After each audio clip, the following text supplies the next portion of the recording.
Hey everybody, welcome to another episode of Purple Insider presented by FanDuel. Matthew Coller here. We got some things to get to, some heavy hitter mock drafts. Some of the big wigs dropped their, I believe, final mock drafts before the NFL draft next week, which of course we will have the full breakdown here on the show, a live show from the start of the draft all the way to the end of day one and day two. So make sure you're already setting your plans for that. And so we're going to go over those mock drafts. And then we've got an update on Dexter Lawrence. We also have a update on Devon Achane as well from the reporting complex. So we are going to break that down, but there is plenty of space for you guys to offer your thoughts, ideas. We're getting closer and closer to the NFL draft. How are you feeling about the Minnesota Vikings? I'm sure by now that you have read everything, you've broken down it all, you've done 1,000 draft sims.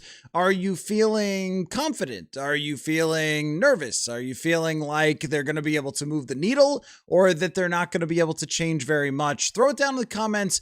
Let's talk about our feelings a little bit here after I run through kind of the news. If a mock draft is news, I think now it is. Right now, a mock draft is definitely news. So I'm not going to waste any time. We're going to jump right in, and then we will get to your questions and comments very soon. So let's begin with the great Dane Brugler of The Athletic. He did a 7-round mock.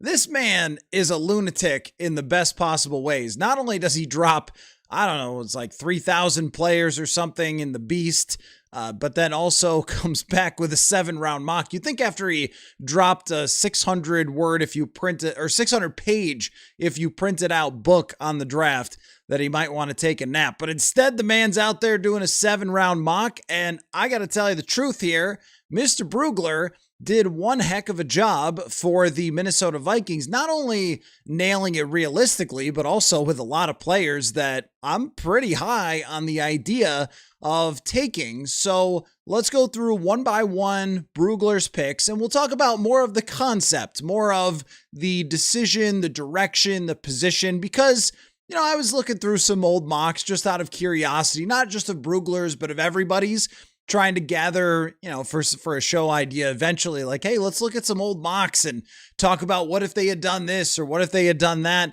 And, there's not many of them that nail the Vikings draft pick because it's really hard to figure out what teams are actually going to do. So it's a little bit about the thought process. Do we like the idea? If the Vikings did this, what would we think? So that's what I'd like to know from you guys as well, how you would grade Dane Brugler's mock. So in the first round with the 18th overall pick, Brugler goes with cornerback Jermod McCoy.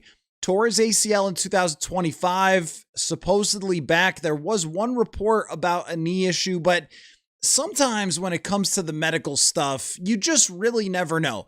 There have been players before who mysteriously drop. Why is this guy in the 3rd round? And then there's other guys where there are reports, hey, this guy's got this knee issue, wink, wink, or sometimes the word degenerative gets thrown out there. And I saw that there was a report on that with Jermod McCoy. One, it's really hard to know how true it is or if there's a reason why someone wants that out there. And that's not to question the person who put it out there, but you just wonder, like, is there a reason for the information getting public? The other thing is, too, that just because you have something that falls under the category of degenerative doesn't mean you can't play 8 years in the NFL. It might mean that when you are 40 years old, you need to have reconstructive knee surgery or whatever, but it might not mean that your NFL career is only going to last 5 years. So I don't really know what to make of some of those reports on McCoy. All I know is that as an actual football player in 2024, McCoy was making his case for CB1 in this draft. And the only reason that he is potentially going to be available in the middle of the 1st round would be that he doesn't have that bigger sample size. But in terms of his actual talent, he has the skill to be a number 1 cornerback. It checks off every box for me. It's a foundational type of player for the next 4 or 5 years through their rookie contract. And then, potentially has the ability to be a long-term piece as a number one corner. The positional value is there for me. It's really hard to find top-notch corners. It's not that hard to find sort of 1B corners sometimes, or, guys who are 29 years old and who have once been a really good corner in the NFL. It's really not hard to find B- corners. There are a lot of B- corners, but there are not many that are A+ number one type of corners. You usually have to get those in the draft. So Jermod McCoy, I think, would be a tremendous pick for the Minnesota Vikings, assuming that all of the medical situation checks out for him and he is good to go. He would provide depth right away at that position, which they sorely need. And then long-term, Isaiah Rodgers, a free agent, Byron Murphy Jr., a little bit on the older side. I don't think he's ancient, but he's going to be very expensive by the salary cap next year, and the Vikings could move on from him. And even if they didn't, Murphy can bump inside and McCoy could take over as an outside corner. That might even start happening right away if this were the pick. The number 2 pick is a guy we have not talked about. This is a second rounder with the 49th overall. Not a lot anyway. That is Lee Hunter, the defensive tackle from Texas Tech. He is a lot of people's DT4, some people's DT3, and he is a Pat Williams looking dude. Just an enormous run stuffer, probably doesn't have that high of upside as a pass rusher, but I am much more willing to do that in the second round with a great talent than I would ever be interested in doing it at 18th overall with Caden McDonald. If you give me the choice, hey, take the top guy at 18, take Caden McDonald from Ohio State, he's a run stuffer, or this giant dude from Texas Tech, Lee Hunter, who has sort of been rising a little bit in the offseason with the Senior Bowl, things like that. I would definitely say do that in the second round. Now, this is where I would like to see the Vikings maybe consider a wide receiver, but you're going to see a trend here from Mr. Brugler that he is trying to set the Vikings defense up for the short term and the long term. This might be where you could get a wide receiver that slips out of the first round. There are a bunch of them that are projected there, but every year there's somebody who doesn't quite make it, and you might end up getting a very good wide receiver, or it could be a position where Jadarian Price is available and you're taking one in the second round. So run stuffing defensive tackle is okay with me, though. If you're getting one of the better ones in the draft, I think the Vikings could absolutely use it on their defense, and Hunter is a mammoth human being who is good on that end and might even have a little more upside as a pass rusher than some of the other guys as well. So, okay, that one's perfectly fine with me. Love the third round draft pick with the number 82 selection, which is AJ Halsey, the safety from LSU. I am not Dane Brugler or Todd McShay or Mel Kiper when it comes to scouting college players.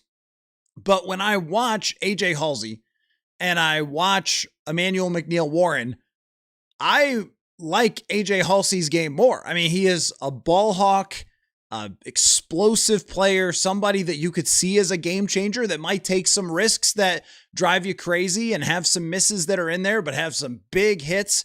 And I think that he would be an instant starting player for them who could be a game changer. Maybe not the ceiling of a superstar like Dylan Thieneman might have the ceiling of being one of the better players at his position in the league. I don't know that that's going to be the case for Halsey, but he gets his hands on the football, and I'm always hesitant when I see high-rated draft picks that don't do that in the secondary, that don't have a lot of interceptions, but he certainly does.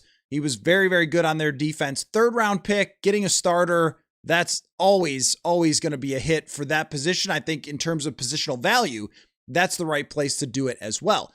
With the 97th pick, Brugler has Sam Hecht, the center from Kansas State. Again, this makes a ton of sense. It's his first offensive pick, which is understandable considering the state of the defense now and into the future. But Hecht is considered by some. I know Brandon Thorne of Trench Warfare, who I really like and respect, and after the Vikings potentially draft a center, would love to have him come on and break down the trenches and so forth. So we'll probably do that. But he's got Sam Hecht, I believe, as the number one center in this draft. So a third rounder, if you could get the best player to position in the draft, at least by some people's opinion, and a potential long-term starter there. That's what you're swinging for at number 90. Very smart pick for them. Immediate depth. Stay behind Blake Brandel at first and then see how it goes. The Vikings don't have a 4th round pick. In the 5th, they went with Jeff Caldwell here in Brugler's mock draft. And I think a lot of people are making this connection because Caldwell came on a 30 visit. Someone who's a 5th round potential coming on one of those visits. You're going to make that connection, but Caldwell is the physical freak of this draft. You'd be taking a swing at everything clicking for him. He had a very good year at Cincinnati, but things coming together. And if they do, then this guy's going to be really hard to stop. If they don't, then it's another 5th round pick that didn't bring you much, but it's also a 5th round draft pick. That's where you want to roll the dice on athletic freaks like this. And then the 6th and the 3/7, Mason Rieger, an edge rusher from Wisconsin, J.C. Davis, a tackle from Illinois. And here's one that's quite interesting. In the 7th round, Seth McGowan from Kentucky, a very explosive running back, had a really good combine. This has him going all the way to the 7th round. He's an older prospect. Kind of reminds me a little bit of the situation with Ty Chandler, where I think he was 24 when he came out, but had, jets and wasn't necessarily the most refined type of player. Well, if you could be a little more refined than Chandler, maybe you could be on the field. So Seth McGowan is, instead of spending a high pick on someone like Demon Claiborne or Mike Washington, who I would say I'm skeptical on both of those guys. I'm really not necessarily sold on them, going all the way to the end of the draft to look for the explosiveness at running back. And then, and the 7th round pick, number 244, Josh Cuevas, the tight end from Alabama. Sure, why not? Tight end depth. I got to say, well done by Dane Brugler. He's got to keep track of 32 freaking teams' needs. And this guy pulled off a draft that I think most Vikings fans, and I'm curious about your grade in the comments for Kiper's draft here.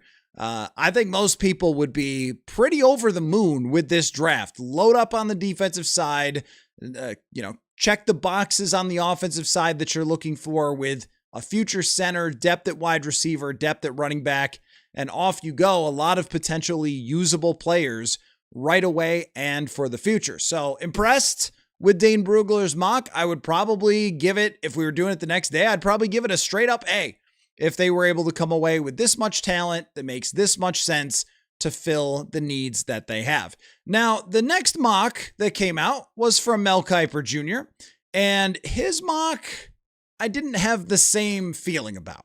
Not in terms of potential accuracy, but just in terms of how I would grade it. So Dylan Thieneman is the pick at 18th overall, the chalk pick. And it's okay, that's fine. I am just always to be clear about Dylan Thieneman. If they draft him, I'm not going to say, wow, Rob Brzezinski, resign, fire everybody, get, whatever else. I mean, I think everybody that I listen to talk about him, I think he's a really, really good prospect. It's a little bit more about when you compare that to Jermod McCoy, a high-end potential corner, I would prefer that.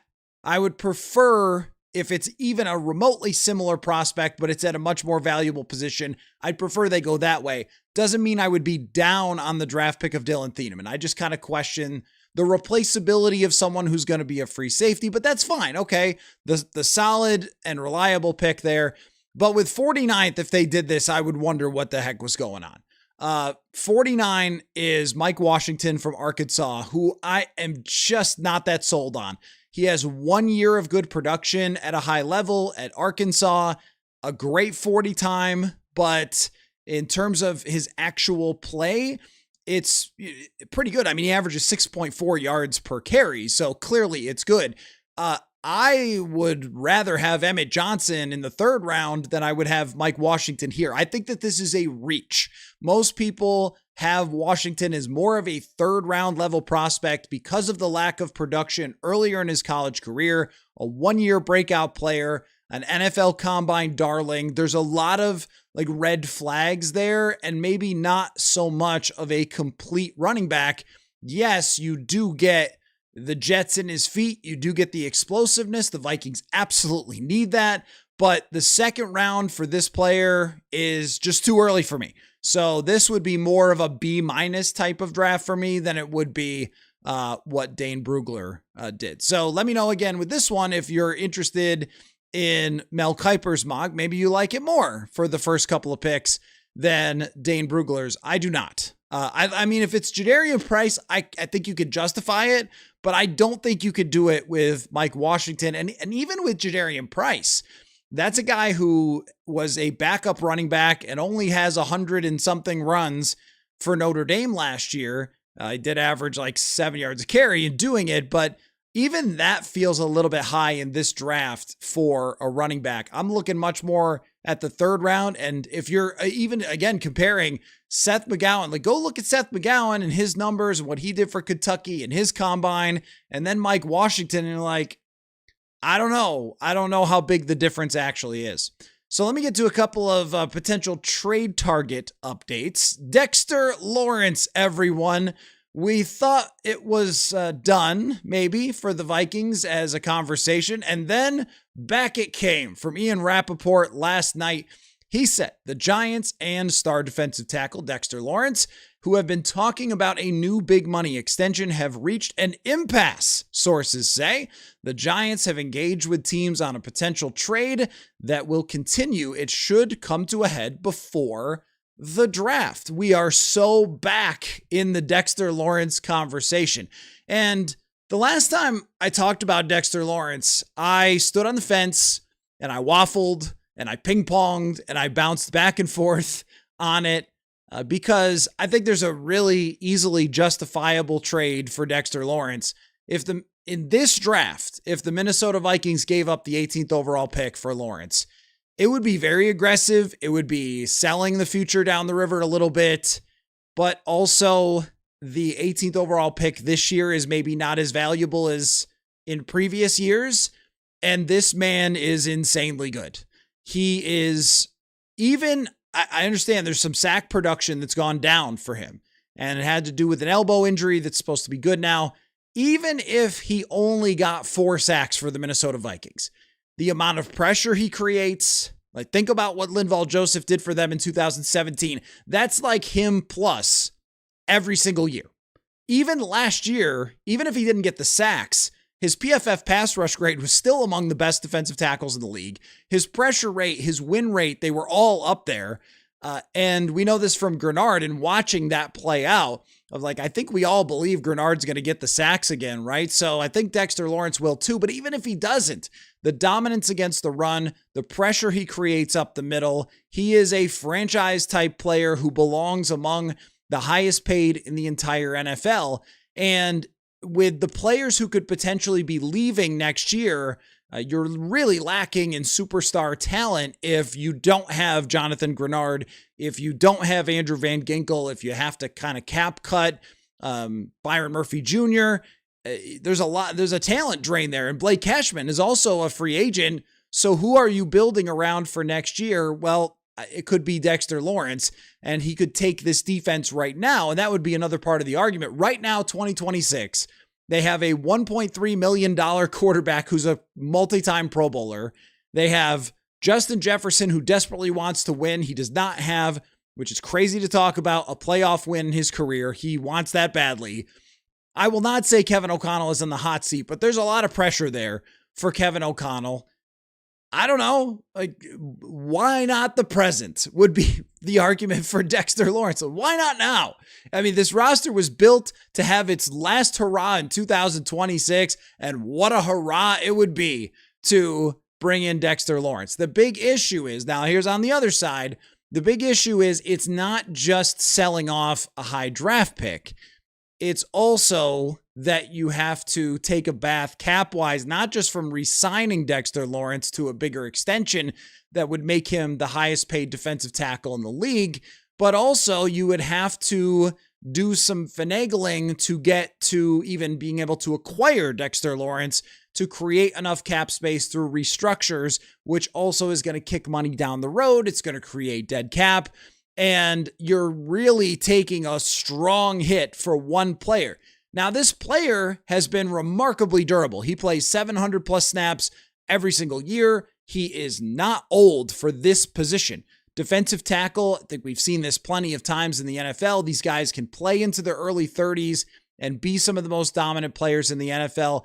I can't say that I am for it, like all in 100%. If they don't do this, fire Kwesi again or something. I'm not, whatever. I'm not going to go crazy if they don't do it. But it does seem like the type of move that if you wanted to push the chips to the middle of the table one last time, and then who knows what comes next after that, this is the type of guy to do it for. We've talked about this a lot with our FanDuel questions of the day about, hey, so what could the Vikings do to move the needle on these odds before the season starts? I think that they become the favorite to win the NFC North if they acquire Dexter Lawrence. Almost immediately. As soon as that happens, this defense has the potential to be the best in the entire NFL if they get Dexter Lawrence. And that's it. That's intriguing to me because last year, you take a look, him and Jalen Redmond playing next to each other.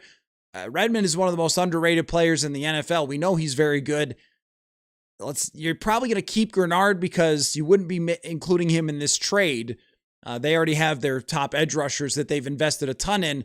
But so maybe you keep Grenard, Van Ginkel, Turner. That is an insane front seven. And hey, what is it? What is it that's won the last couple years when the chips are really down in the playoffs, in the Super Bowl?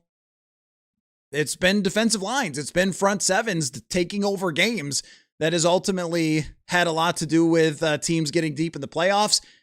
And it's worth saying that Garrett Bradbury's playing for the Chicago Bears and that the Packers center isn't any good. And the former Panthers center is playing for the Lions. And, I wouldn't call him a superstar. Like, line up this guy over the interior offensive lines in this division.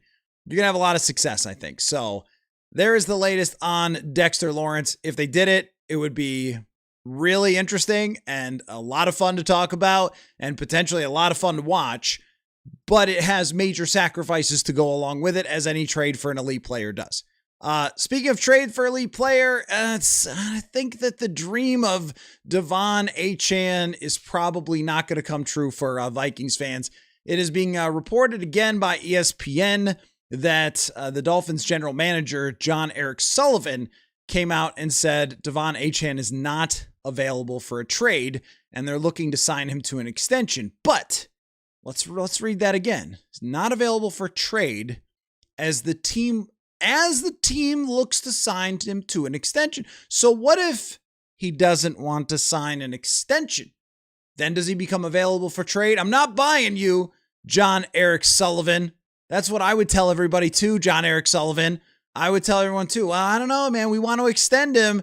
And then if he doesn't, then he would be on the trade block. But that is the latest on Achane. Doesn't seem like he's going to come available, and it looks like they want to make him a long-term part of their franchise. I can't blame him. He averaged almost 6 yards a carry last year.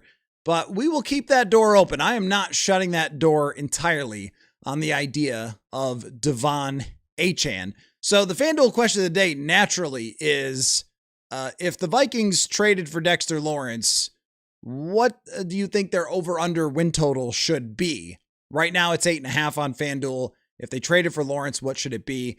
And we'll get your reaction to that as well. So why don't we jump into the fan chat here and see what is on your guys' mind, answer questions, comments, anything you guys are thinking about. I am interested in talking about here tonight. I have until 8:30, and then I got to go on XM radio. So got plenty of time. Let's jump in. All right. We begin with Doomer KO. Says, I have officially cooked my favorite draft plan. Do you mean, are you talking about Dane Brugler's draft plan? It's a good one. It is a good one, I think, to go all in on the defense and load up on some offensive players a little later where it's a better deal for them. It's probably a better deal wide receiver, second round and third round are good spots for wide receiver in this draft. Second round, I think, could be a great spot for wide receiver. But if he's getting Lee Hunter, who is a borderline first round prospect and very, very good run stuffer defensively, the Vikings missed that last year. They really did. They missed the beef up front. And if I told you that you could get a Harrison Phillips type player with a middle second round draft pick, I know Phillips wasn't a second round pick, but what he became, right? I think you would say, yeah, let's do it. I mean, I can't guarantee that he becomes Pat Williams, but could he become a Harrison Phillips, only maybe bigger? Yeah, I think that that's reasonable. I think that you would take that. That's someone that they had a lot of success with and probably should not have moved on from last year.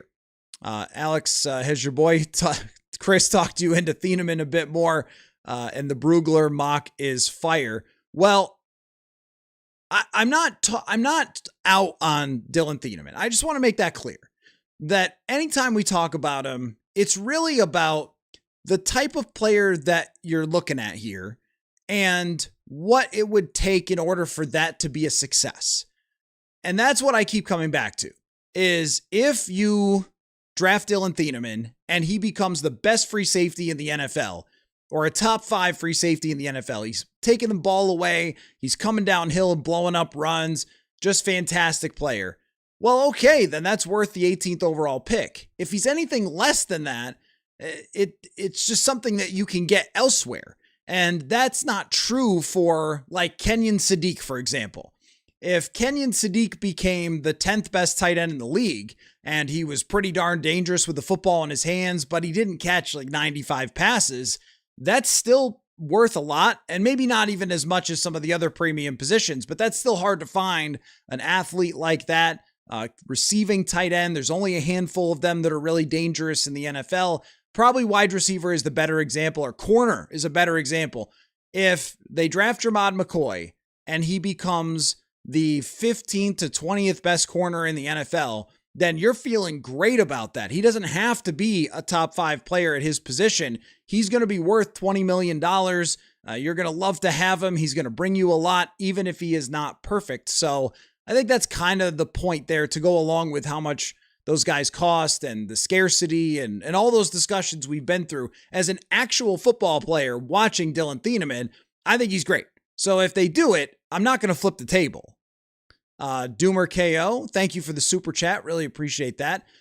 Trade picks 49 and 82 for Dexter Lawrence. Trade 2027 3rd, 6th, and 7th for Achane. Pick Sadiq if he falls, and wide receiver at 97, or trade down and pick Boston in the first round with a center and defense in the 3rd round. There's a lot of ideas there. 49 and 82. I am thinking that what the Giants were doing by putting this out there was basically announcing, folks, we have not gotten the return that we expected for Dexter Lawrence, or the offers that we expected for Dexter Lawrence. That's what that is. And I think there was a report out of New York that it had been a few days since they got a trade call about Dexter Lawrence. And, you know, hey, Mr. Rappaport, can you kind of toss it out there and maybe see if we can get the phones ringing a little bit more for Lawrence? But 49 and 82 is not crazy by any means, because giving up 18, that's where you kind of have to draw the line. Now, if they did it in this draft, it's not supposed to be special, okay, but you really need to draft players who are young and cost-controlled and are going to be here for a long time. And even 49, that's still a place to get a starter, but 18 is a place to get a difference maker, as we've seen from Jefferson, Addison, Darisaw, guys like that through the years. There's been quite a few of them for the Vikings that have been in the middle of first round who have become foundational players for them. Well, that, I think you want to hang on to that regardless of what people are saying about the draft. If you're talking about 42 or 49 and 82 for Lawrence, that's much more reasonable. My guess is that that's what they're getting for offers. When everybody knows that you're trying to trade the guy, then no one's going to come in and say, oh yeah, 3 firsts. And I think that if it's a Micah Parsons where the guy is 26 and he's the best in the league, and there's not a lot of scar tissue there, okay, you get why Green Bay would give up so much. This is a guy who's a little bit older and is coming off a year where he was not as productive from a sack perspective, and that's going to be factored in to the price that you're willing to pay, and then the fact that you have to pay him on top of it. But it would be really hard to argue with 49 and 82 for a player of that caliber. With Achane, I mean, 2027 3rd, I don't think they're doing that because they could get, even if they let him go, they could basically get that, just for a comp pick. If he got a good contract, maybe they get like a fourth or something. So that you would be clearing the comp pick bar if he were to hit free agency and get a huge contract in 2027, and they could get it in 2027. But I'm not sure that Miami's willing to do it for that, because they've already sold off so many parts. They've already given away so many players. That's probably not a good enough offer. Like, that's going to look bad for them, and they're already looking pretty bad. But if you were drafting Sadiq in a wide receiver 97th, it would be kind of the opposite of what Brugler did. But I also think it would be a good idea. If they push the gas pedal down on, hey, let's try to have a top-notch offense. I mean, I like this concept of just pushing the gas pedal down on one side or the other. Because if you do it with Jermod McCoy, Lee Hunter, and AJ Halsey, okay, great. You're pushing toward how can you have the best version of Brian Flores' defense. The other way is how can you have the best version of Kyler Murray? And both of those things make a lot of sense for actually winning games to me. So that's why there's so many ideas that are floating around that we've been talking about that I think are likable. Alex feeling impatient for the draft. The time between free agency and the draft is too much. Would this have not been the perfect week? I feel like this would have been the perfect week. The March Madness is over. The Masters is over. You can own this entire weekend. Are they doing it? I don't know. It's always later, right? It's always toward the end of April. But this is where I agree. We start to become very impatient, and the takes start to ramp up, and the reports start to leak out, and we've kind of had a little bit of everything. We've checked all the boxes. There's a player with a driving issue. There's a franchise player on the trade block. There's a guy that is being used. Like, we've checked all the we need to get the heck to the draft boxes. I totally agree with you there. Dion says, don't really want Thieneman. It's not that I don't want Thieneman. It's more that I don't see it as the most efficient approach to team building is to get a player like that. I think if you go watch him, you'll want Dylan Thieneman. He's very instinctual playmaker. He's a great athlete. He's really fast. But he just reminds me a little too much of what Cam Bynum became. And when I keep going back to that, I can't avoid that. Like, you guys have probably heard me say it enough times, but I can't avoid thinking like what Bynum became was a $15 million safety in free agency. That's a good dollar figure. He took the ball away. He was a good tackler. He was a good leader. He was a great teammate. And it was worth $15 million, which is not that distant from what Jalen Naylor got as a number 3 wide receiver. And like, I can't really get that comparison out of my head because Thieneman is not a Harrison Smith type player. It's not, that's like Caleb Downs, I think. He's not, I don't think, going to hover, as the like overhang type player sometimes. Like Harrison Smith will come down and then drop deep back, and he's not going to live in the box like a Josh Metellus. He's going to be more of a deeper safety, which is great to have, but I don't know if it's worth an 18th overall pick. Maybe they fall completely in love with the player and do it, or maybe he's not even there. I don't know. There's a lot of differing opinions. He's a really great prospect, though. So if they get him, he's going to help your football team right away and long term, or at least that would be the assumption. I feel like it's a pretty safe player to assume that he's got a good chance to succeed on some level because of the athleticism, because of the production. Like, he checks all the boxes of a player who works out. For me, it would just be more if the Vikings were drafting like 30th or if they were drafting 4th in the second round. That's when I would take a player like that just based on the skill set. And if you say, hey man, this draft just doesn't have 14 edge rushers for you to take, that's fair. That is a very fair retort to a reason to take Dylan Thieneman. Doomer KO, for context, assuming the Dolphins are waiting until the draft to trade Achane, hoping for higher demand. Running backs rarely get traded for higher than day 3 picks, so this is a bounty for them. Okay, that's fair. I just wonder about the look for them of, you've already given away Waddle, you've already torn it to the ground, and then if you trade away your guy who's the most exciting player on your team for, I mean, it's a reasonable price, what you're throwing out there. But for that price, if there's just going to be so much anger toward that team, because I think people are kind of in on what they're doing. But, I don't know that they want to go that far. Maybe they do. I'm not sure how their fan base is viewing their total teardown, and maybe they think it's great, and maybe they think they should sell off everything in the world for draft picks. But a player of his star level and his production and his age, that's a really important one too, that he hasn't even turned 25 yet. His age, if you're giving that away for a third round pick, it's just not going to be that great of a look. And I even think if you franchise tag a running back, it can't be that much to franchise tag a running back. So it seems that they just really want to keep him. I think if you're them, you should trade him. I do. For even what you offered, I think that's a good trade for the Miami Dolphins. You're already going all the way to the bottom. When exactly is the next time Devon Achane is going to matter for you? Like 2 years from now? That doesn't seem that promising. Alex says, funny that two guys in this draft have comps to OG Vikings, Lee Hunter to Pat Williams and D'Angelo Ponce to Winfield Sr. I've also been comping Denzel Boston to Jake Reed. I kind of made a whole list. I made a list of like 10 different Vikings type comps. And Emmanuel McNeil-Warren was like a juiced up Anthony Harris was my comp for him. And I had Kenyon Sadiq. My comp for Kenyon Sadiq was if Adrian Peterson was a tight end. And that sounds ridiculous, right? Like, no way. Come on. Go look at their combines. Put them up next to each other. If Adrian Peterson had been a little heavier, he'd be like Kenyon Sadiq. It's actually kind of crazy. Son of Beavers, does Miami need an edge rusher? Asking for a friend. Yeah.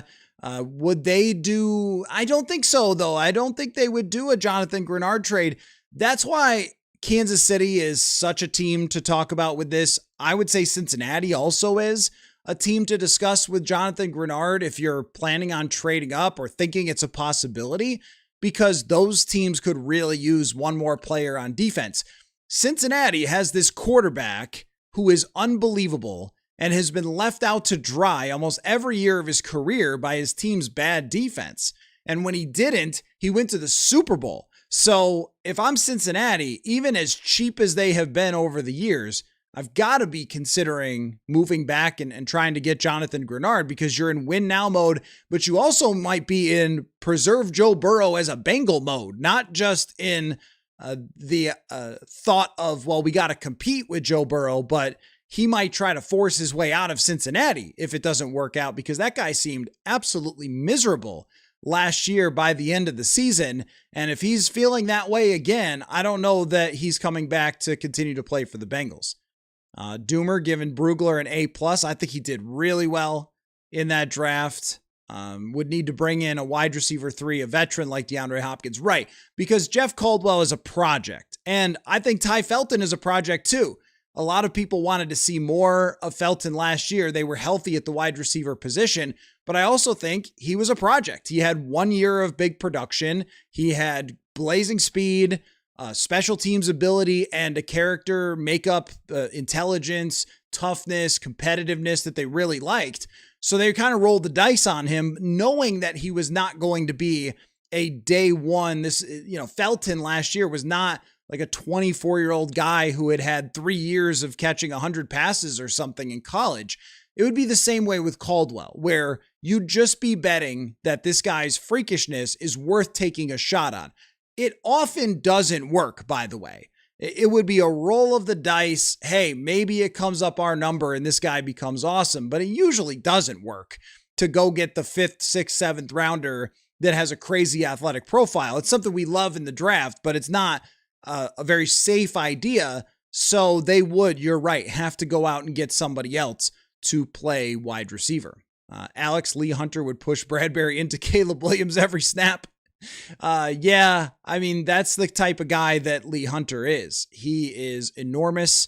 I don't remember exactly what his weight was at the combine, but he's one of those dudes that goes in the 330 plus type of range, where it's just a different kind of mammoth that's hard to move. And I don't know if Brian Flores wants that.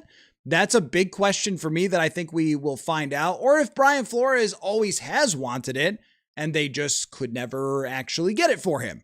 But, they had Kairos Tonga, who, actually got a pretty big deal in free agency. They had Kairos Tonga. They didn't use him very much under Brian Flores, and they seemingly made no effort to go out and get this type of player in free agency. Every year, we've looked at those big nose tackle types and just haven't really landed. They haven't really landed on any of them, but he can get after the passer a little. And I agree with Matt that he did seem like he could rush the passer. Right. I mean, is it like a poor man's Linval Joseph? Because Linval Joseph, that's the best of the best, but could he be like 80% of what Linval Joseph was, which means you're getting some pressures and you're getting after the passer and you are pushing the pocket?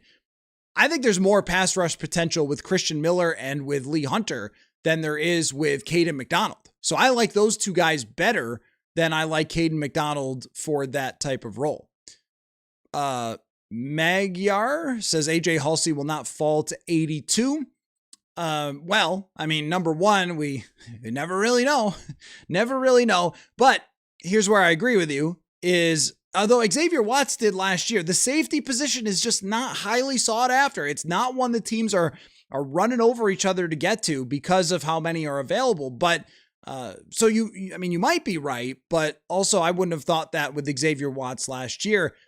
I like him as a second round type of talent based on his athleticism, what he's been able to produce, how aggressive of a player he is.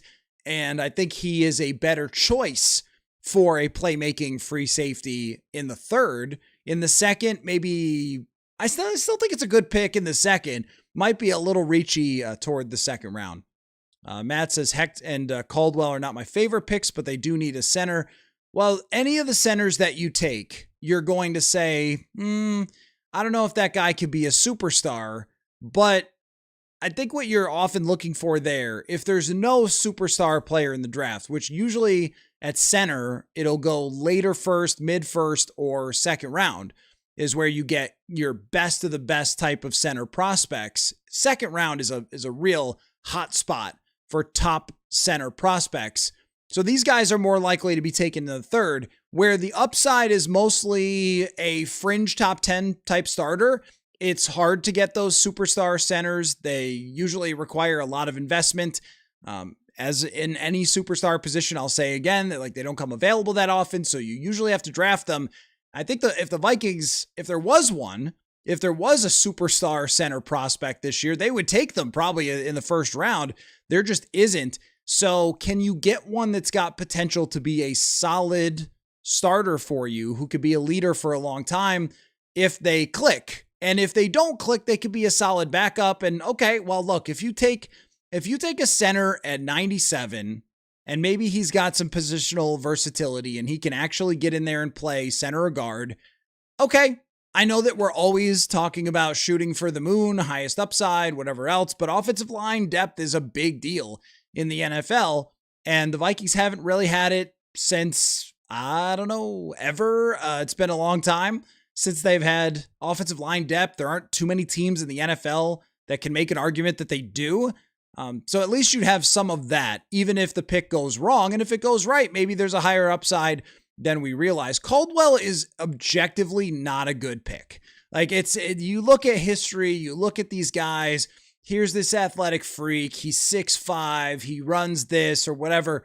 But the one time that clicks, it's going to be insane. It just doesn't very often. And it's a total roll of the dice. It's a total guess. Hey, maybe this will work out for us. It's kind of the Arrested Development meme. A lot of teams took wide receivers that were like this, and every single time the guy just couldn't actually play football and turned out to be a bust. But what if it works for us? And the answer, what if it works for us, is that the guy's nuts and is maybe one of the better deep threats in the league. I tend to think it's not a great pick anywhere outside of day 3. Day 3, I'm okay with these ideas. If you're talking to me about almost any position, day 3, hey, we got the craziest freak guy. You want to take him? Sure. Yeah, why not? They draft people from Australia who have never played football before. And actually, I think that guy ended up working out for the Philadelphia Eagles. But there's a guy, I can't remember where he's from. I just saw it pop up one day on Twitter. But there's a guy who's never played football before who did an NFL combine thing. And now he's probably going to get drafted because day 3, man, take your swings, see what happens. teams, I mean, the Vikings took a long snapper a couple years ago. Take your shots. You're not looking for starters at that point. Doomer took a peek at Dolphins Reddit. They are somewhat divided on trading Achane. It's like 80-20 with the majority thinking he's getting traded and should be traded. Okay, interesting. I do think it would be a rough situation for them if you're getting Malik Willis and then getting rid of every single thing he has. I don't know how that adds up for you very well, but it is a good idea for them to trade Devon Achane. It's just a good idea. Even if he's younger, even if you think he's got 5 years left of greatness, most running backs don't. And by the time you get to the point where you could be competitive in the AFC East, if you're the Miami Dolphins, you are now 2 or 3 years later on Devon Achane's body. And now you're starting to approach that age 27, 28, 29, where the jolt leaves. And players like him, they don't go into 33. They're not Aaron Jones. The guys who run the 4-3, and that's the main reason that they're successful, is their crazy burst. That starts to drift away after 27, 28, and usually there's a pretty massive fall off. Now, if you're the Vikings, that's fantastic. Like, you'll take the age 25, 26, and 27 seasons. That's wonderful. That's certainly worth trading for. But for the Dolphins, I feel like that's the next time they're going to be reasonably competitive unless Malik Willis is amazing. Usually, rebuilds are about 2 to 3 years. Are you willing to do that? I don't think they should be. And it feels like every time this comes up, they almost protest too much. Like, we are not trading him. But we're trying to sign him to extension, and then what? And then what? And if he doesn't, then what? That's the question. So it could happen. Yeah, I mean, I'm not surprised that fans think it's going to happen. Just because the GM doesn't have to tell you the truth. I remember at the NFL Combine in 2020, where I asked Rick Spielman directly, I said, has Stephon Diggs asked you for a trade? And he goes, no. And I was like, okay, all right. And he was traded a few weeks later. So there you have it. It might have even been a week later. It wasn't that long.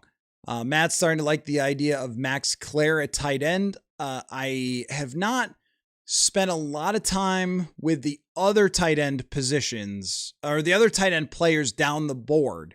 It's mostly been for me like Sadiq or bust, but I can look closer into that because it might be an idea that they have is to take somebody that's ultimately going to be the replacement for TJ Hawkinson. That position does take some development. It just feels like there's a lot more urgency. So if you're going to do it, you have to do it with somebody who's insane. And Sadiq is freakish in terms of his talent. So yeah, you do it for him. Would you do it for anything less than freakish? That I don't know. Brian gives Brugler's draft an A. Matt's got a B+, A-. Is this Risham? Let's see, 4.5 to 7 rounds for this draft are pretty much in the eye of the beholder. That's probably every year, and the consensus board can be thrown out the window. Totally agree. Glorified UDFAs, from what I heard, is that accurate? Well, I mean, I think it's been overstated how bad the draft is because I still see a lot of players that have similar profiles to guys that have succeeded in the past. But day 3 is always like this. There is a great video that displays how this works in a lot of NFL buildings by the Philadelphia Eagles with Howie Roseman. They showed it after, I think, last year's draft, where they're having their pre-draft meeting. And now every team is doing like a behind the draft sort of thing. And Roseman is in this meeting and he is with all the scouts and he says, all right, I'm going to go around the room and you guys give me your favorite day 3 player. And this guy says this guy and this guy says that guy and whatever else. And they pick them. That's how it works. It's like Scouts Day. It's like, that's how the Vikings got Levi Drake Rodriguez, which was one of their scouts had seen him and kind of fell in love with him as a prospect, tracked him, Texas A&M Commerce. He played in a smaller bowl game and smaller all-star game. And then they end up drafting him in the 7th round. He's become a nice player for them. Like, that's how that tends to work. So that's what you're looking for here is what are your scouts seeing that they might like in the later rounds, and then take your dice rolls. But every single year when you go through, and I wrote about this when we were talking about Kwesi's drafting, And the percentage chances of hitting on 5th, 6th, and 7th round picks are all under like 10%. For every 10 players who get drafted, one becomes something decent past about the 4th round. And it doesn't feel like that should be true, because when they draft the guy and you Google him and you look up his highlights, you're like, oh, this guy's got a ton of potential. Who was it? People were acting like Jalen Twyman was the next Aaron Donald. I remember that whole conversation.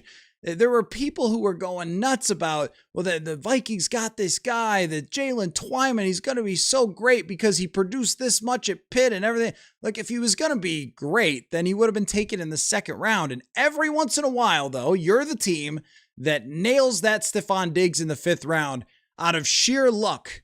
You liked somebody.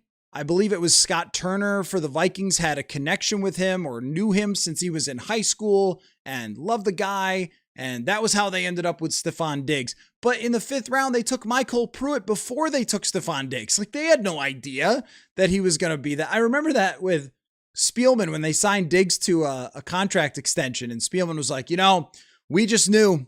And it was like, no, you didn't. I would tell everyone that too. I'm not hammering Rick for that. I'd be like, oh yeah, we loved him. We drafted him, didn't we? Nobody else did.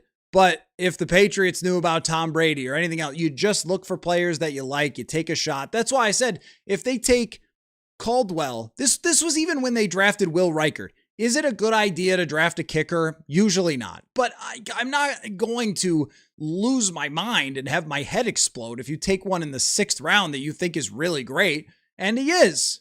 Great. They nailed it. Home run draft pick with Will Reichert, which is now looking even more valuable now that kickers can drill them from 65 whenever they want. But it's all just dice roll. So if you're telling me, hey, you're going to roll the dice on a 6'5" guy who runs a 4.31 and jumps 43 inches, okay, we might as well.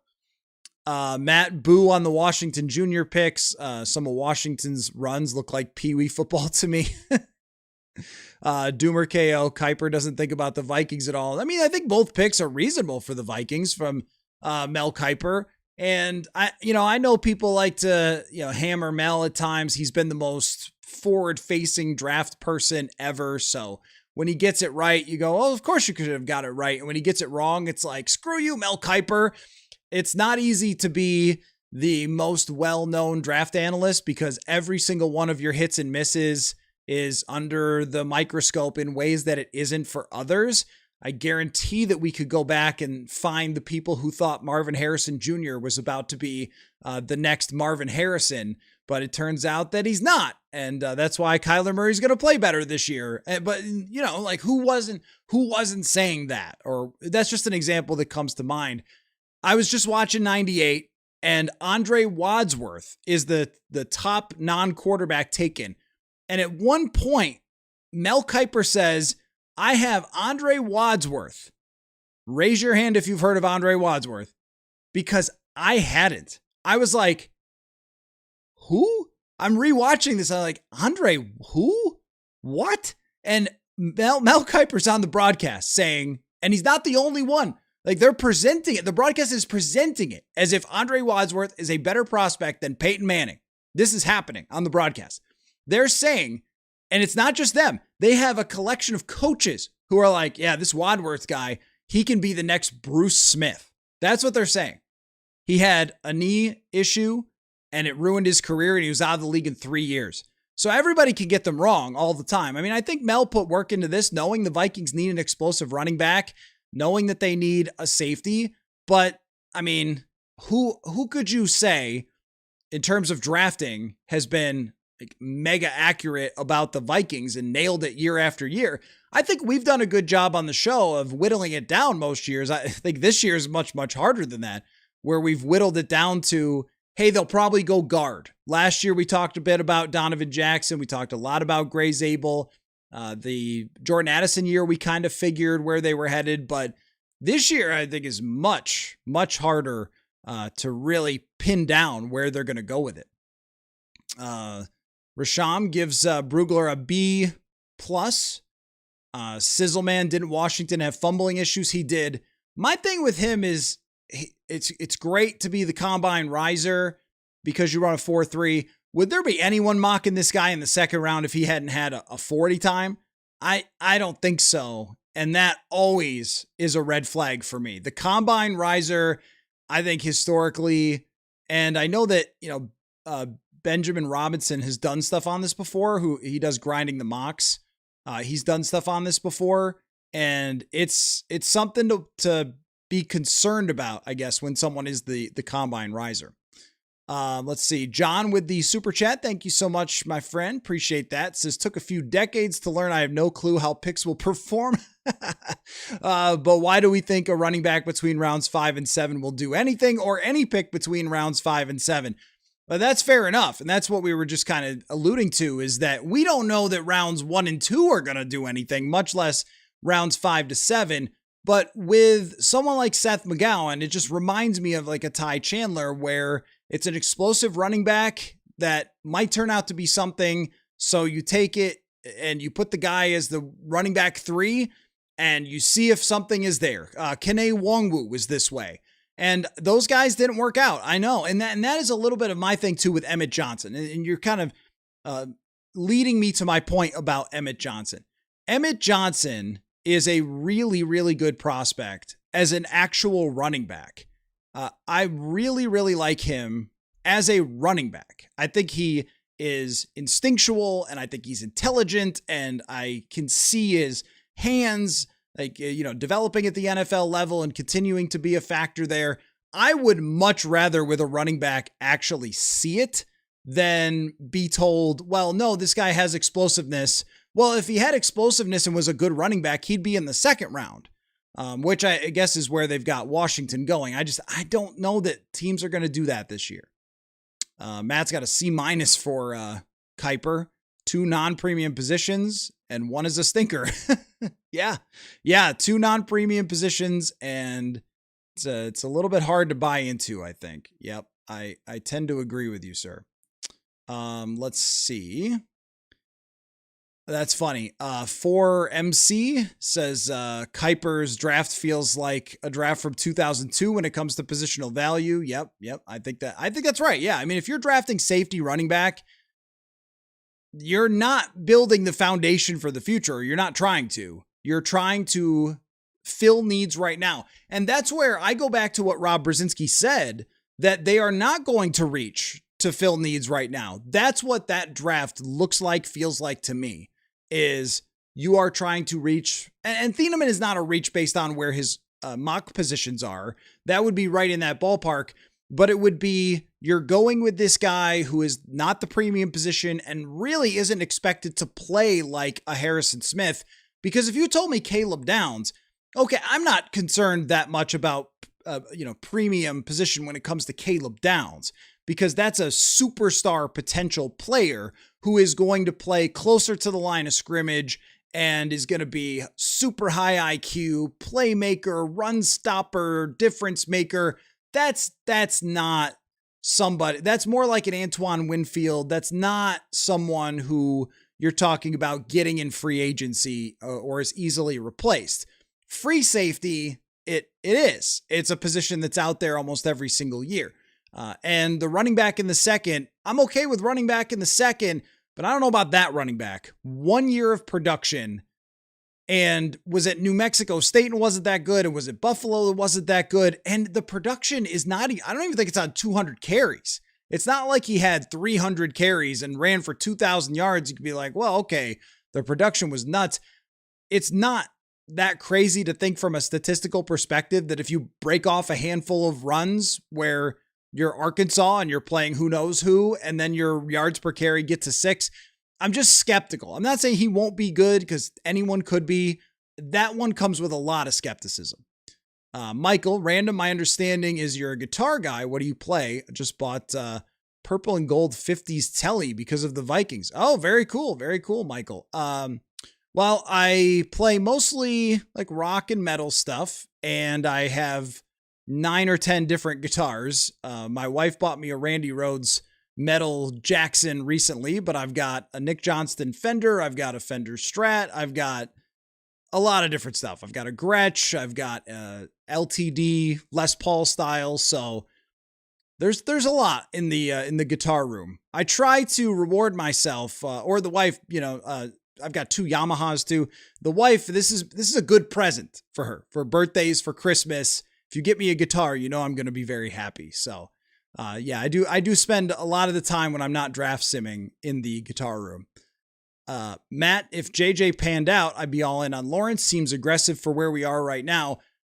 That's totally fair opinion on Dexter Lawrence. If JJ McCarthy last year was a top 12 quarterback, oh yeah, go make that thing happen, because you'll figure out the rest later because you're going to have a lot of cap space. You don't know into the future if you're going to have to pay Kyler Murray $40 million a year plus. If you do, then you have to be much more delicate about how you handle the future cap.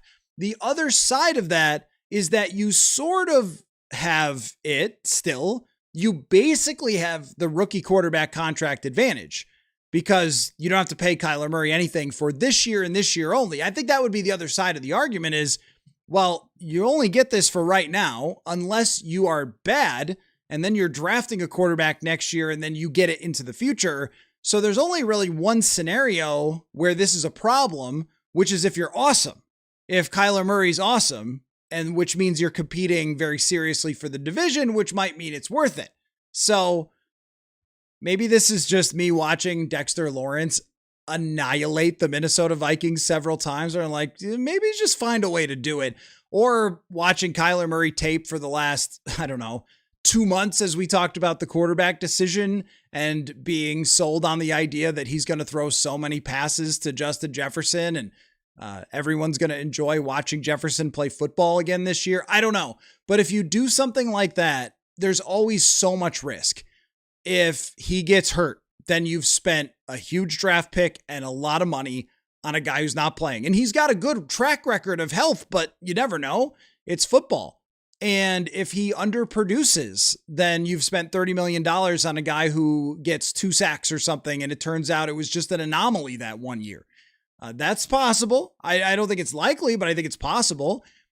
Or if you get Dexter Lawrence and you pay him $30 million, Jefferson's getting $30 million plus, Darrisaw's getting $30 million. You can't get out of that anytime soon with Darrisaw.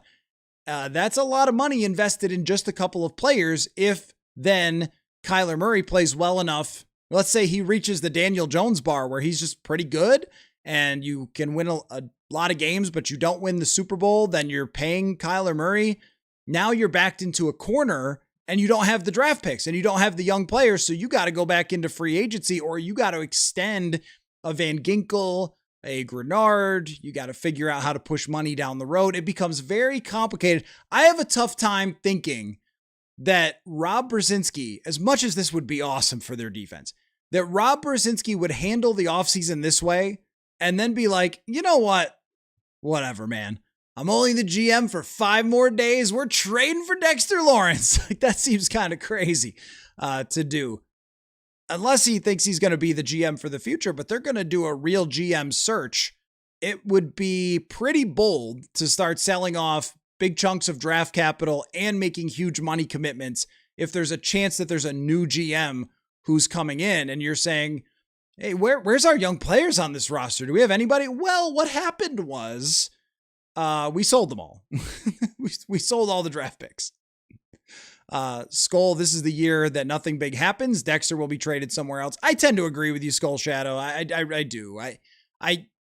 It's worth giving the update, and the Vikings at least have to be checking on the price tag because they are this close to having a top defense.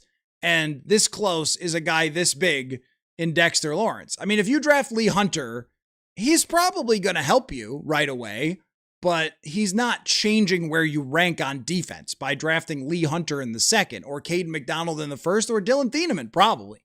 He's not totally shifting what you can be and your ceiling as a defense.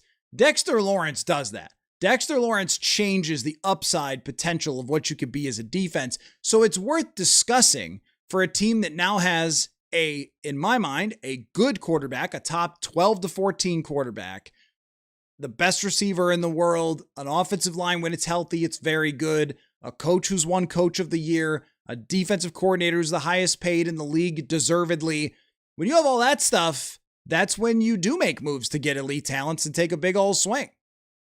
Learn to swim says 18 for Dexter Lawrence as far as I'm concerned. No mid player is going to make that kind of impact. Yeah, there's a math formula there about the mid player, mid first round. In this draft, you're probably right. There isn't a projectable player. Like, this is around where Dexter Lawrence was drafted, but that was a really good draft. That had a ton of talent in it, ton of successful players in that draft, including him, including Christian Wilkins, a bunch of other guys that worked out in 2019.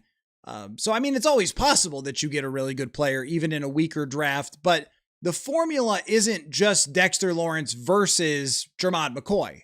It's Dexter Lawrence at the absolute highest price, and you give away your draft capital. Maybe it is just 18 and then you're good, but okay, like it's him at the highest price and with lots of mileage and an injury that hurt his ability to chase the quarterback recently. That's a lot. 18. Now I know McCoy's got an ACL injury, but he's a young player and we've seen guys come back fine from that. So let's just say that everybody believes that he's in great shape and it'll be fine. Then you're talking about cost controlled, very cheap guy with potential to be a fairly high end starter for you. So how do you weigh all of that of, yeah, this guy is elite, but he's also super expensive versus this guy is not elite, but he's good, but he's totally inexpensive. I mean, I would rather have Dexter Lawrence than most defensive players in the entire NFL. So for me, that adds up, but all the things you have to do, it's not even just Dexter Lawrence. It's also, you have to restructure contracts to even make it happen. That's the hard part. Rosham, it says, since this running back class is iffy and they have Jones and Mason, they should take a flyer on a not fully potential home run hitter and a scat back / returner in the 5th or 6th round. That's one way to do it. Now, someone like McGowan's a little bit older, so there might not be as much upside there. My issue, like, it makes total sense. On paper and in our brains to go Demond Claiborne or, I mean, Mike Washington, if he's going to go in the 2nd, is just, I think, ridiculous. But Demond Claiborne from Wake Forest ran a 4.37, really quick and explosive. McGowan, he ran somewhere in the 4.4s or even below that. Really quick, really explosive. But if you run that fast and the NFL is saying, as a running back, what are your chances of being good? I actually think that the Bucky Irving thing makes much more sense, where it's somebody who doesn't wow physically, but is really good at actual football, and that ends up working out. I would guess, and I could be wrong, but I would guess that happens more often. Devon Achane was a 3rd round draft pick though, so, it's not impossible to get that type of guy. But if you're talking about, well, just fill out the room with someone, I would rather fill out the room with a Jonah Coleman or Emmett Johnson who could play football than someone who is just a track star that you're not sure can even play football. And does he contribute at all? Because we saw this from Ty Chandler. Ty Chandler is the most explosive running back the Vikings have had. I might even say more explosive on a pure level than Delvin Cook. Like, Delvin Cook, obviously a freak football player, but on a, like, this guy track straight line, I think he outruns Delvin Cook on a straight line. I mean, they couldn't put him in the game. So you need somebody, I think, who can play football. And that's why I like Johnson and I like Coleman. 3rd round pick for Emmett Johnson or Jonah Coleman is good with me. I would do that over a 5th, 6th, 7th for a guy who's got crazy explosiveness, but we'll probably never see him play. And Kene Wong was faster than all of them, actually. And he couldn't play. Doomer KO, if we give Giants 18 for Lawrence, well, could they throw in a 3rd or a 4th? Possibly. It's hard to figure out when everybody knows somebody's on the trade block. When everyone knows that a guy's on the trade block that has reasons for, like, knocking him down a peg in terms of his price tag, it's hard to figure out. At one point, the Ravens were willing to say yes to a Max Crosby trade with 2 first-round picks, and then they were like, actually, no, we don't like the way his knee looks, but they were willing to say yes to that. But with Lawrence, it doesn't seem like the price tag is anywhere near that. So could you go 18 and get a third round back? Maybe. Maybe. I don't know what they're looking for. Jordan Renan reported a first or second. I mean, if you're talking 49 for him, well, you might as well. But 18 is where it does get a little dicey. As a member of the Vikings on their D-line, it would be sick. It would just be, who's beating this D-line? It would be right up there with the Rams. It would be right up there with Seattle. And that's why it's enticing. Because it's one big roll of the dice, one big swing of, hey, can you build a D-line that looks like Philadelphia from 2 years ago, that looks like Seattle or Los Angeles from last year? This is the way to do it. Not by drafting Caden McDonald or Caleb Banks or whatever. It's probably doing it this way. That's compelling for the 18th overall pick. But then you go into 2027, 2028, and look around and, man, everyone who's good is very expensive on this football team. That's where it gets tricky. Skull Shadow, they went 0 for 2 on interior D-line last year, not doing that again. Focus on the draft. Yes and no. Yes and no. These guys are not comparable to Dexter Lawrence. Not even close. Jonathan Allen peaked in 2022 and had not been the same since then. He, by the numbers, was not a great player in 2024. And them spending that much money on him was kind of ludicrous, to tell you the truth. On paper, it was. I mean, you could sort of see it from space that it wasn't going to produce what they expected it to produce. He was not a good run defender for years. And I think it was somebody from DC who had said that he had lost weight and it was hurting his ability to be a top-notch run defender, but he was still creating pressure. And Javon Hargrave was coming off missing basically the entire season. It was like 32 or 33. So those are not similar situations to Dexter Lawrence, who has an argument for being the single best player at his position in the entire NFL. Those are just not similar things. And he's 28. He's going to be 29. That's still 4 years out or 3 years out from where those guys were. The other point that I would make is if JJ McCarthy had been good last year, that we would have been saying, okay, great. They didn't produce like they used to, but they got you to a top 5 defense in part. Those were not good bang for buck moves, but we would have viewed it quite differently had they had good quarterback play. Those guys, the Vikings faced the fewest number of passes in the NFL because they were losing the entire season. And had they been ahead and had those guys been able to pin their ears back, maybe they get 45 pressures and it just all feels very different. So I just would not say, well, it didn't work out with those two, so don't get a player who's much better and in his prime. Bitter Bruce, loved D-line, and he would, I assume you mean Lawrence, he would make our defense top 2 or 3, if not 1. However, the cost combined with loss of even one more young player in the draft makes me say no. That's the real, and I wrote this the other day when the rumors started to come out about them trading Dexter Lawrence. It was basically like they are testing the, hey, we're going to think about the future theory that Rob Brzezinski has taken that approach. He has protected their future this offseason. Well, not letting the roster fall apart. I think he's done a really good job at that. But Dexter Lawrence really tests your patience because he's that good. And I know you're going to pull up his sack number from last year and it's not good. There's no sacks from last year. And that's a reason not to do it. But when you look at any of the more advanced metrics, you look at what he's done in his past, this is as dominating and terrifying of a player. And also the Giants, just total garbage as a team last year.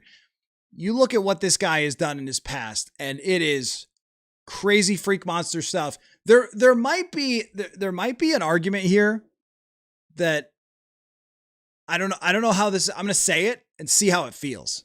Okay. I don't know if I believe it or not. Wouldn't the Rams do this?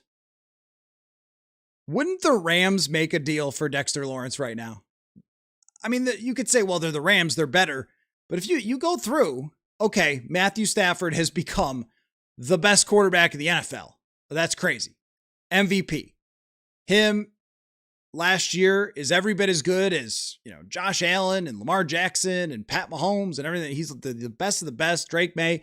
He was that great. So yeah, maybe you don't have that, but let's follow this a little farther and then see how it sits with us. Well, Stafford played for this horrible garbage team. Remember them? The Detroit Lions that constantly held him back, yet he was hovering around 12 to 15. Just saying. He was a number 1 overall pick. It took a little while to find a competent franchise with an offensive-minded coach and some really good wide receivers. And then they got the most out of Matthew Stafford, who was previously a physically gifted player with some flaws. We're just trying to go there and see what happens. And then the Rams decide we've got a good enough roster to really compete with this quarterback, who is probably, I think we all would have said, the 12th to 15th quarterback. I was very wrong about the 2021 Rams. I thought, you're going to kind of have a Kirk thing happen to you. And they didn't, in part because they went and got Von Miller, they went and got Jalen Ramsey, and they gave up draft picks. And they said, we're going to have to hit on some thirds in the future or whatever. Hey, I'm just saying, maybe there's a Ramsey type of argument there of you got this 1 year of Kyler Murray for $1.3 million. It's the only time you'll ever have this. You will never again in your life, if whoever the GM is, they will never again in their life have a top 12 quarterback for $1 million. It will not happen. Even if you draft a first rounder in the middle of the first round and the guy becomes great, he's going to get paid more than $1 million. So if there's a time to take advantage of it, maybe it's now. I don't know if I love the argument, but I felt good saying it. Purple Faithful, based on Brugler's pick, I take Peter Woods. I am lower on Peter Woods myself than some other folk. Mock draft database consensus draft has him the big board at like 28. I think Brugler's got him out of the first round. I think Jeremiah's got him out of the first round. I'm always concerned about guys that don't have great production at defensive tackle because the history's not very good. The position is right. I love the position. I just think Hunter in the second, Lee Hunter makes more sense than Peter Woods in the first to me. Skull Shadow, I think Achane will do you good. That's funny, Sheryl Crow. Achane would be an amazing fit for this team. He would be an amazing fit. Their run scheme that they're going to bring in, I think it would be phenomenal. As we saw from Miami, and I think the Vikings have a better offensive line than Miami had last year, although they had one of the best run blocking centers in the NFL, Aaron Brewer. Purple Faithful, you want Pons in the second round. I love that. I just really like D'Angelo Pons. This is like, after many, many years, you end up kind of forming these things that you just believe in, right? Like, I've seen enough of these drafts. We've done this so many times. Guys who are just good football players, if there's something a little off here, if there's something a little off there when it comes to the specs, a lot of times those guys will figure it out. Not every time, but a lot of times. I'm not saying with certainty that Ruben Bain and his tiny little arms is going to figure it out, but man, those reps that you watch him in college, he's just totally dominant. And I feel the same way about Pons, totally dominant. I'm not too worried about the height if you have that type of athleticism. So I love him in the second round. Halsey in the third. Skylar Bell's an interesting one. And Grayson Halton, those are good picks. Skylar Bell is one of those receivers. This is another thing that I kind of come to believe in after a while, is that if a receiver has a gazillion catches in college and he's a mid-round guy, nothing's ever a lock, but that might be the safest pick that you can get that will click. If a guy can get open in college, if he can catch the ball in college to that level, if his team thought the best strategy we have is just throw this guy the ball all the time, that's your Cooper Kupp, that's your Harold Fannin. If they think that's the best strategy is to just throw this guy the ball all the time, then a lot of times he can be throwing the ball in the NFL too. It's normally the guys that are risky to me that have like 48 catches for 567 yards. And it's like, yeah, but he's got this upside. Okay. That's where I don't see it working as often. Rosham, the team's currently built for the short term with a questionable draft record, so why not give him 2026, 18 and 82 in the Giants mid-round in 2027 and Lawrence. I don't think that it's very hard to make the argument for Dexter Lawrence. I don't think it's very hard when you look at the team that they have, when you look at where it's headed, and you look at the price of the quarterback to go, hey, finish the story of Kwesi Adolfo-Mensah, even if he's not here. This was his plan. I think Kwesi would be on the phone trying to make this move, like it or not. The Kwesi Adolfo-Mensah nailed some big swings with players like Jonathan Grenard, like Andrew Van Ginkel. He missed on other ones, certainly did. But with veteran players and all-in type moves, they did a lot with that. Even if you go back to the first offseason when Kwesi was here, Zadarius Smith, that one kind of seemed like, and Patrick Peterson, both of them, like, really?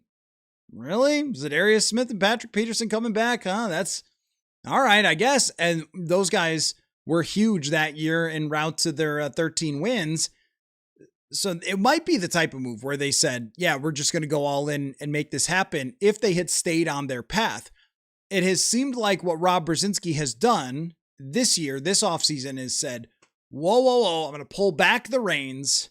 We're not going to go crazy. We're going to make sure we still got a team here left after 2026, which, you'd be extending Dexter Lawrence, so he'd be part of your team to the future. I mean, that might be part of the argument is, well, look, if you were trading for him for one all-in year, then, that's pretty risky, but you're planning on signing this guy to a $30 million extension for 4 years or something. So he's going to be the foundation that you build around. It's not that crazy. Not that crazy. Skull Shadow Flores makes everyone better. Focus on skill positions in the first 3 rounds and not safety. There's tiers to this safety draft, it seems. I think that Downs is in his own tier. I actually think that Thieneman's in his own tier. And then there's a group after that that's Halsey, that's, in my mind, Emmanuel McNeil-Warren. And then after that, a little bit of a drop-off to Kamari Ramsey from USC, Zakee Wheatley, Bud Clark. Those players are more of safe starter-type players that you could get in the 3rd round. And then after that, though, there's like a crater and there's nobody. So you got to play that delicately. And I think the 3rd round is where you could still get at least that group of Ramsey or Wheatley who could be starters for you without spending a huge amount of draft capital. But you're probably not getting a total game changer unless you take Halsey early in the 3rd or maybe even in the 2nd. Adams says 2nd most rushes on the Vikes, yet ranked 12th in yards and tied for best yards per carry. Our run defense was great last year. We got run on 529 times. There was a very clear line of demarcation from early in the season to midseason, and what they did last year. At the beginning of the year, they got steamrolled. They got steamrolled by Atlanta. They got steamrolled by the Pittsburgh Steelers, and they lost the Atlanta game because they had one of the worst quarterback performances of the last 30 years with the franchise. So yeah, they weren't winning that one no matter what. Pittsburgh, they gave the ball away. They took too many sacks, but also Pittsburgh controlled the game completely on the ground against them. So those things, the Chargers kind of did too. Those things really stick with you for perception wise. But at the end of the day, they had a good run defense. I think in part because Brian Flores made an adjustment there. He started putting 5 on the defensive line and getting one-on-one matchups for Javon Hargrave and Jonathan Allen. But to your point, that's why I'm saying that when we look back at Allen and Hargrave, we're going to say those were failures. Those guys didn't produce. But at the same time, they did play well enough to get this team to 9 wins almost entirely behind their defense. So they kind of did. And they actually, Philadelphia didn't turn out to be a great run team, but they played well on the D-line against Philadelphia, against the run, against the Lions a couple times against the run. So I don't think that those moves were necessarily failures. I think they were only failures in context of they got them because they thought they had the rookie quarterback contract. And then when it turned out they didn't have that quarterback, those moves in that context don't make any sense anymore, right? If JJ McCarthy's good and he was ready, those moves are great, but he wasn't ready and he wasn't good. And so now they mean nothing, even if I think they turned out better than people talk about. Tom McCoy will not be available at 18. And this, I'm just making fun of you a little bit, Tom, because you might be right.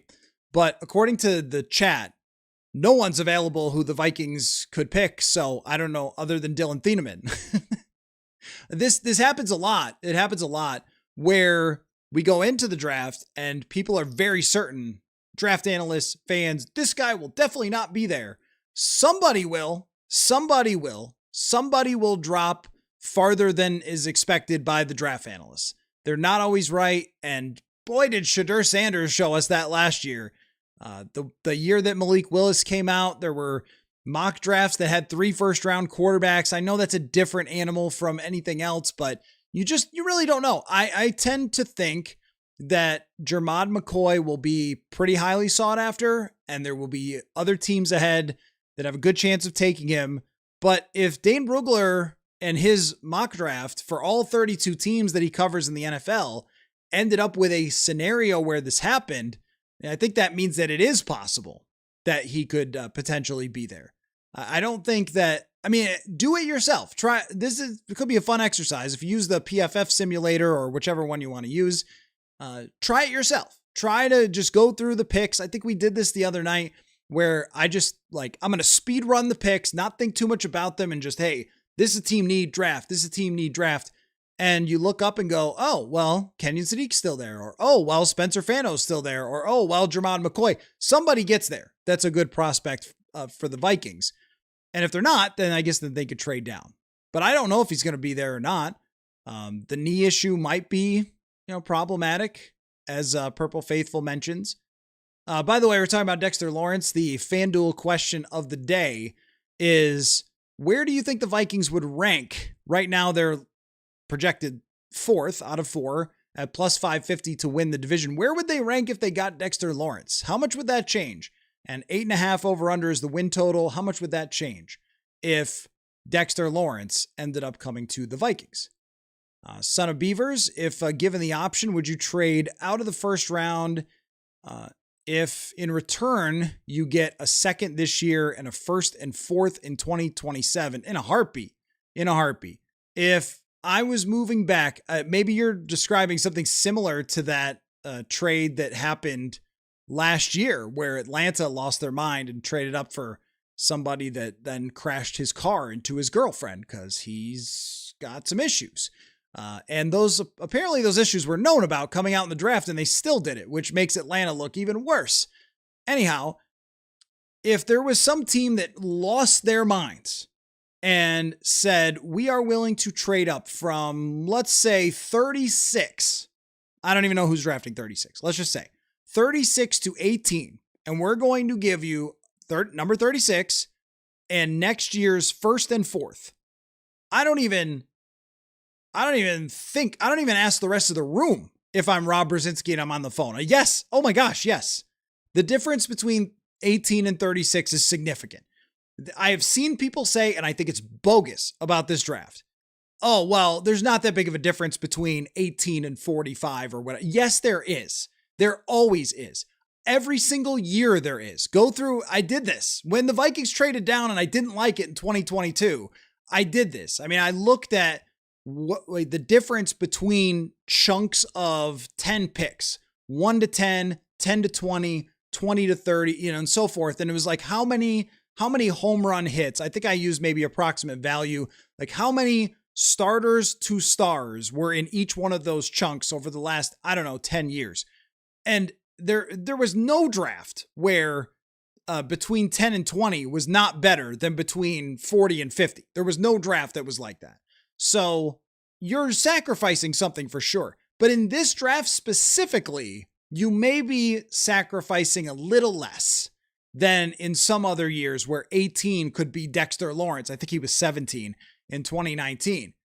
So you might be sacrificing a little less than you would have been in some other drafts that are a little potentially deeper to go to 36. And let's just throw this out there to really make the visual here of what you're talking about. If you trade back to 36 and then you draft Emmanuel McNeil-Warren, because I don't think he's going to be a first rounder. I know people say he is, but the league usually doesn't draft guys like him in the first. If you draft him and then you also have your pick at 49 and say you got, Chris Johnson or something, or D'Angelo Pons, and you get a starting safety and a starting corner in the second round, and then next year you have a first round draft pick from that team, every team is also one quarterback injury away from being bad. And that's another reason that you always trade for the team's next first rounder, is because every team could have their quarterback go down and then all of a sudden, or like, well, that's what really happened to Atlanta, or they just stink. And Atlanta's giving up this high first round draft pick to the Rams. Always do that. Purple Faithful Brennan Thompson runs a 4.2 and Brugler has him available at 97. Tyreek Hill, Cooper Kupp, Diggs, Thielen, they didn't go in round 1. Yeah, I mean, with wide receivers in the third, it's actually something I'm writing about, which you're hitting on. I'm writing about this for tomorrow at purpleinsider.football. I'm writing about how like third round is kind of a very interesting spot in the NFL draft for wide receivers specifically, because in many seasons, there's a lot of third round pick wide receivers and there's a lot of hits and there's a lot of misses. And I'm trying to kind of look for, is there any pattern there or whatever? But in this draft, I mean, there looks like there could be 9 third round wide receivers, and some of them will turn out to be good players. We do have to keep in mind that like the Tyreek Hill, the Kupp, I could also give you 100 wide receivers that were taken in their spots that were not any good or any close to good. And I'm not a Thompson believer. He's pretty small. His 40 time is really good. His acceleration is not quite as good. But he's got, longer speed. If they do it, okay, no problem. But those types of wide receivers are a little bit risky. Skull Shadow. Oh man. I don't know if I want to read that because I might laugh too hard, but are you in the running for the athletic NFL position that's suddenly open because Diana Rossini resigned? No, I am not an insider. That's not what I do. I don't want to be a part of that. In fact, my philosophy over the years for stuff like that, and I get to know a lot of people, and there are a lot of things that are floating around in terms of like rumors, stuff that could happen and whatever else. But my philosophy has always been, I have some people that I talk with and that I know and that I trust, and I go to every press conference and I go to every locker room and I listen and I talk to people and I learn as much as I possibly can. But I'm not trying to be the person who tweets out first the transaction. It's not fun for me. This is fun for me. Talking with you guys is fun for me. That's where I put my effort. I put my effort into, I'm going to do mock drafts with you guys and have debates and discussions and analysis and everything else. I'm not into being the first person to know that whatever it might be. That's an Adam Schefter thing. That's a Rappaport thing. Diana was into that. I'm not big into trying to get, rumors of this might happen, that might happen. I'm interested in talking about them when they come out and what they mean and what could happen and so forth. But I'm not trying to break that news. Like that's not really, I would much rather spend all day on third round wide receivers to study that and see how that turns out than I would texting and DMing a bunch of people to try to get responses and stuff. It's just never been something I've been like really that interested in. This is a lot of fun for me, and that would feel like a grind. That would feel like work. So I think it takes a specific type of person to want to be an NFL insider or for any type of sport. And there are certain types of relationships that are required to do that, where here's the one thing that that anything that I say on here is coming from me. It's my thought. It's my feeling. It's what I believe. And you've heard me rip Kevin O'Connell. You've heard me praise Kevin O'Connell. You heard me at times criticize Kwesi Adolfo-Mensah. You heard me defend Kwesi Adolfo-Mensah. And over the years, the same was true for Rick and for Zim. And no one ever at any time has ever come to me and said, you should be saying this. Actually, it did happen once with an agent, and I blocked their number. There was an agent who had said to me, their player was negotiating. So you got to say this. You got to put this out there. And I was like, oh, I don't got to do nothing because I don't agree with it. So I'm sorry, I'm not going to do that. I know people who are agents, but if they try to tell me what I'm supposed to say about the Minnesota Vikings, then we're not having this conversation.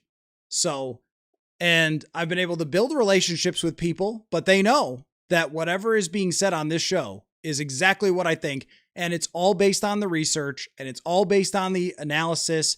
And I will go to people. The way that I use people I know is not to get transactions. It's, hey, this is what I think. Am I crazy? Just for example, hey, I think the Vikings should get Kyler Murray. Am I crazy? That's what I'll ask somebody. Hey, I like this guy in the draft. Am I crazy?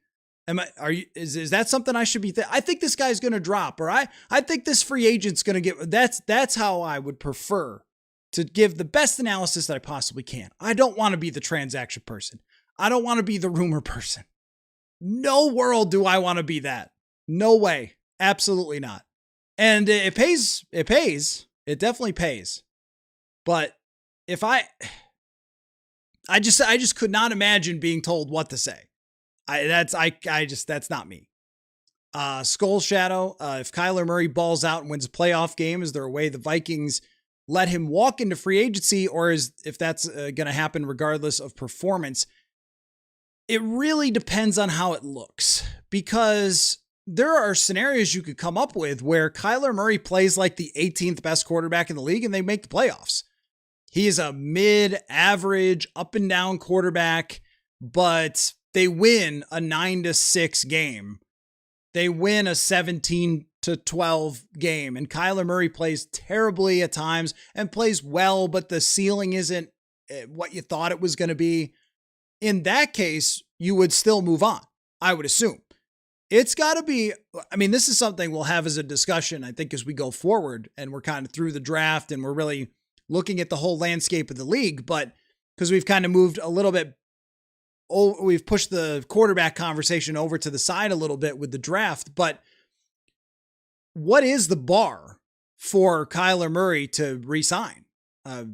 That's a really good question. I think it would have to be top 12 quarterback play and a playoff win. But if you lose 27-30 to the Los Angeles Rams and Kyler plays really well, then you're probably re-signing him. And I would also say, too, that you don't want to get in a situation, not that history would dictate this at all. You don't want to get in a situation where you are saying they're going into this playoff game and how they play. So make the decision actually by week 18. Do that this time. Don't do it the way you did with Sam Darnold, because that's where you make a mistake. So let me take back that part about a playoff win. Look at the totality of his performance by week 18, at the end of week 18, and say, is this worth paying what it's going to cost to keep this guy? If you look at the playoffs, if you look at the salary cap and the way that it's gone up, paying a quarterback used to be a death knell. But then teams, and this is why the league is always changing. We have to update our opinions because the league is always changing. So if maybe 5 years ago, a contract like Kirk Cousins in 2018, that's not 5 years ago, but just stay with me. That's like an immovable object at that time. Teams were not borrowing against the future. In fact, what really started that was the pandemic, because the salary cap went down after the pandemic, and no one was really sure how much it was going to go down. There was like some fear of this thing's going to be cut way down. So what teams started doing was they started kind of borrowing toward the future of, well, the cap will eventually go back up. So we're going to put void years at the end of this. We're going to set up our salary caps for after it goes down. So when it goes back up, then we'll be able to afford these contracts. And then they realized, oh, actually, $1 today is 50 cents on the dollar 2 years from now, because the cap is going up so much and they're going to play games in Australia and whatever. So it's going to keep going up. It's not any longer the anchor that it was thought to be. But and there's a mid-range. Sam Darnold is mid-range. Baker Mayfield is mid-range. Like that initial contract for Baker Mayfield, they go to the playoffs the next year. It's a good contract for them. The Sam Darnold contract's a good contract for the Seattle Seahawks. That's a job well done. Mid-range starting quarterback. That's if Kyler Murray plays really well, you're not giving him $60 million. There's been a mid-range that's been established, and it's Daniel Jones. That's a lot for Daniel Jones because I don't think he's that good, but if Kyler is like the 10th or 12th best quarterback in the league, you can pay him and still succeed. That's my point. Because now teams pull a lot more levers. They handle their salary caps more cleverly. Players are willing to do certain deals based on cash flow, much more than, the cap hit or whatever. Fully guaranteed deals that were supposed to happen after Kirk never happened. So that it probably won't with Kyler Murray. So I would say, in terms of re-signing him, if you're like an 11-win team and the future of PFF is up in the air. So let's just assume it stays the same because I've always used their metrics and I feel like I'm very adept at knowing their strengths and weaknesses and whatever. So I'll just throw it out there that he ranks 12th by PFF and they're an 11-win team and they have a top 10 offense and Justin Jefferson is very pleased with how his quarterback has played. And you feel like with Brian Flores here, you're going to have a chance every single year to build around him, use the money resources that you have. Yes, you might lose this player, but you could sign the next player. Let's say you feel like your drafting is going to be a lot better in the future with not Kwesi Adofo-Mensah here and et cetera, then you do it. But if he's like the 17th best quarterback in the league and it's just kind of okay, then you don't. I think that's probably where the line is. And anything better is gravy after that. Vognos. I would bet that only one safety goes in the top 25. Only 2 are going to go in the first. And that is a historically good bet. Historically, you just don't see free safeties being taken in the first round very often. There are people who think that Thieneman is a top 15 prospect. That might be true. So I guess based on what everyone thinks, I would say there's 2 that will be taken in the top 25, but that might not happen.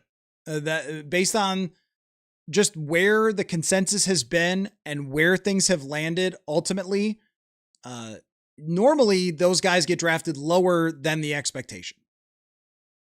Skull Shadow, is Ty Felton a real wide receiver 3 candidate or not? Didn't show much last year minus special teams. You can't throw out the special teams element because he was very good at it. And that's a lot of wide receiver stuff that you're doing. I think he is a real wide receiver 3 candidate. They're probably going to add somebody, a veteran. You can almost lock that in because unless they drafted a first round wide receiver, they're probably getting a veteran after June 1st. So you can kind of wait for that to happen. Somebody, I don't know who it's going to be, if it's DeAndre Hopkins or Deebo Samuel or whatever, or who was it? Albert Wilson. Could be Albert Wilson or Kendall Wright or somebody. I don't know. But I'm sure that there's a veteran that's going to be here for wide receiver. I think Felton, though, if they don't draft a wide receiver in the second, then is part of a competition. And I like where he was at last year at the end of training camp. Their wide receivers missed no time outside of the beginning of the season. Addison came back, played the whole year. Jefferson played the whole year. Naylor played the whole year. Felton would have gotten a chance otherwise, but you weren't going to use Felton over Jalen Naylor. So I think that's the main reason he didn't see time. I also think that he is a bit stiff when it comes to his route running, and that's hard to create separation. That he dropped some passes in training camp, and that's got to be shored up. But we also saw the blazing speed that he has and playmaking with the football. So I think he'll play, but I don't know if he's going to be wide receiver 3. I think it's one of the more interesting competitions that they can have. Vonos, maybe we should still draft a wide receiver. Yeah. Oh yeah. 100% they should still be drafting a receiver. They should be drafting a wide receiver every single year, no matter what. Just because of how hard it is to find them in free agency. You should always be drafting a wide receiver. You could have 3 great wide receivers. You could have Moss, Carter, Jake Reed, and Purple Insider would still be like, you should probably add a wide receiver in the 4th. I would. I truly would, because they get hurt sometimes and you need contributors to step up. You need special teamers, but you also just need to find hits at that position. If you go into free agency desperate for a wide receiver, you are going to pay. Was it Jacksonville that paid Christian Kirk like $20 million? That was crazy. Adam says, with our wide receiver coach McCardle going all in to draft Felton, he better step up. I just don't look at it that way, man. He was he's the last pick in the 3rd round. It like if Keenan McCardle gets this one wrong, screw him. Like what? That's like, look at the 3rd round picks that they've had throughout their history. the Vikings' third-round draft picks. And you could say, well, they don't know how to draft. Okay, all right. Look at anybody's third-round draft picks. Go through any team's third-round draft picks. You're probably going to find like 2 or 3. The Vikings did get Danielle Hunter in the third at one point, but you're going to find 2 or 3 that are great picks, and wow, they nailed it. And then a bunch of guys who you never heard of or play some role on a team. McCardle is behind these wide receiver picks. He's behind Jalen Naylor and behind KJ Osborne, and those guys worked out, and Jordan Addison, and Justin Jefferson, when Mike Zimmer got fired, called Kevin O'Connell and said, you should really keep Keenan McCardle, and that's why he's still here. So he is the cream of the crop, but he's not going to hit 100%. Every single guy that he ever gets is not going to turn out to be, the next Justin Jefferson or something. We'll see on Ty Felton. I like a lot of things about Felton. I just don't know what the upside is going to be. If he is a role player, if he straight up takes a huge step. I remember with KJ Osborne, his mini camp in his second year, he was really good. And I think it was Sam Ekstrom and I did a podcast after, and I kind of said, look, it's mini camp. Come on, let's not make too much of this. And then it started to happen in training camp, and then it started to happen in the season. And then, okay.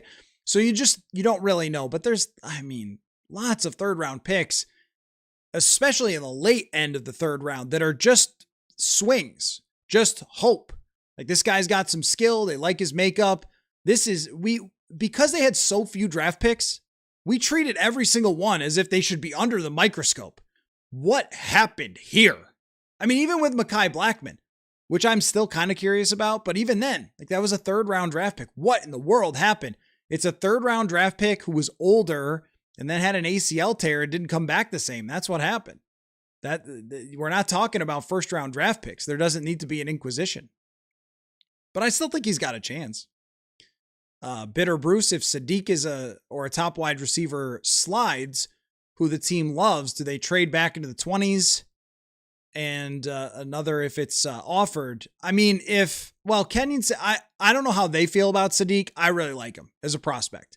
I would stick and pick there. Mekhi Lemon. We'll see about Jordan Tyson. I think he could fall. I don't know how they feel about him. There's injury issues there. That one seems risky. But if there's a top wide receiver that ends up there, one of the top couple guys, I say just do it. Just get the best player and you'll figure out how to do it.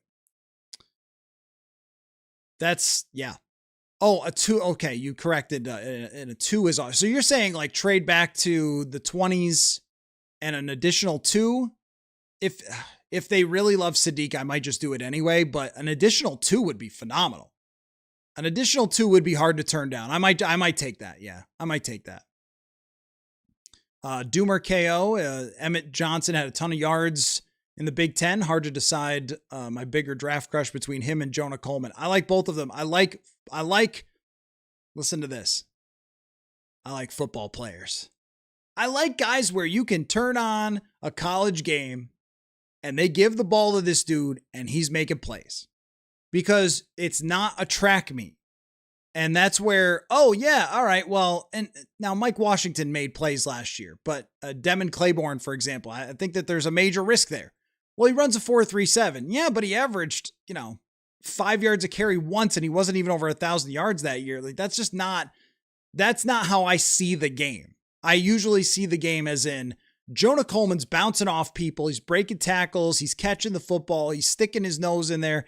Emmett Johnson's first step is terrific. He's catching the football. These guys are high IQ. I like them. AJ, what's the value of a Dexter Lawrence trade? I am having a really tough time putting a finger on it because I think 18 gets it done. But that's why he's not traded yet, is because no one's coming with a first round draft pick right before the draft for Dexter Lawrence. I think at this moment, the Vikings might be considering offering a second. That's not any sort of report, by the way. That's you have to think about it for a second. That's where it becomes reasonable in my mind, is how I should put it. If it's a second and a third, okay, now, we're talking. The rest of the league must be thinking they're not giving up first round picks or he'd probably be gone by now. So does it take the first rounder to get the job done? The Rams would do it and still might is funny. The Rams would definitely do it. Doomer, the Kyler Murray and Jalen Redmond value this year is like $75 million, not to mention Jordan Addison. At our best competitive rebuilding next year, the Rams would be going all in. Yeah, I think that's right. It came to my mind and I thought, well, I don't want to say this all the way because I'm not sure if I agree with myself yet, or the thought that just popped into my mind. But then after I said it, I really did agree with it. If the Rams were running this team, they would go all in. Yep, they would get Dexter Lawrence. Honey Barrel Hunter. How is KOC's hand-picked quarterback now QB3? Well, it's pretty simple. It's not a hand-picked quarterback. They picked from two quarterbacks because they won too many games in the year of 2023. So, well, it was his selection, and that's true, and he has to wear that, the fact that you might be right. He might be QB3. But they really were only choosing between J.J. McCarthy and Bo Nix. Now, they missed, and they got that wrong, and Bo Nix would have been better, and they would have been in the playoffs last year, and that guy might have gone to the Super Bowl. So they were wrong about Bo Nix also.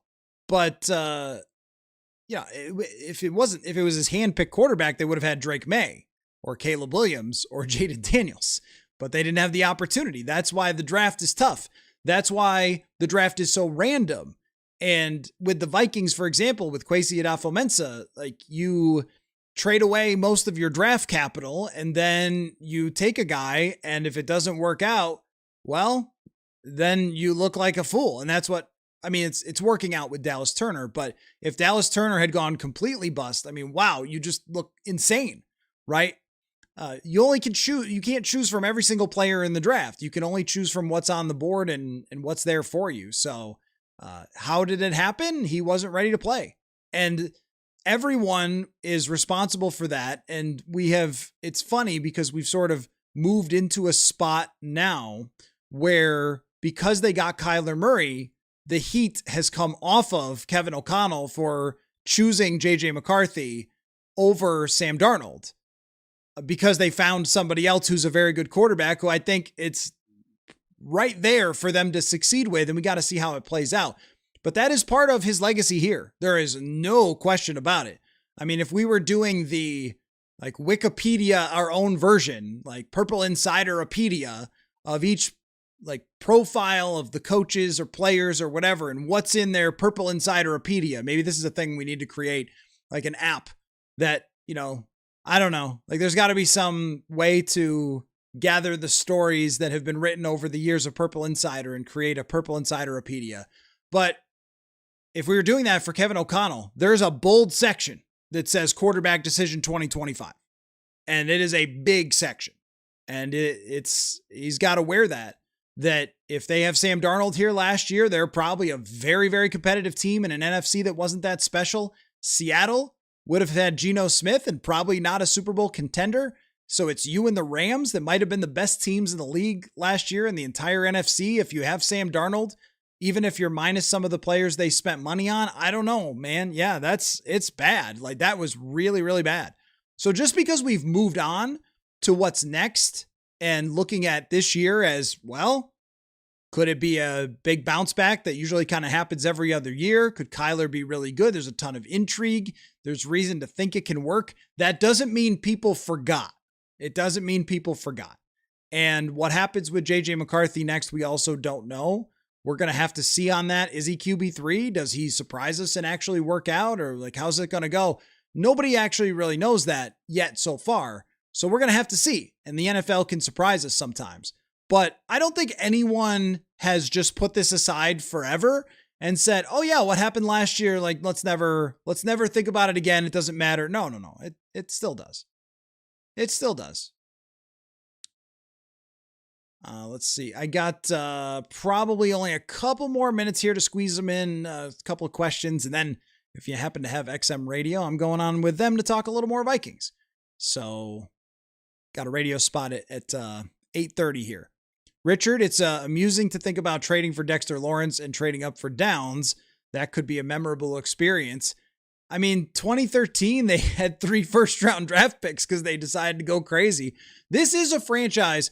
If this was a very safe franchise, I would probably often say, well, guys, they probably won't because they're them. But this is not. This is a team that does crazy stuff all the time.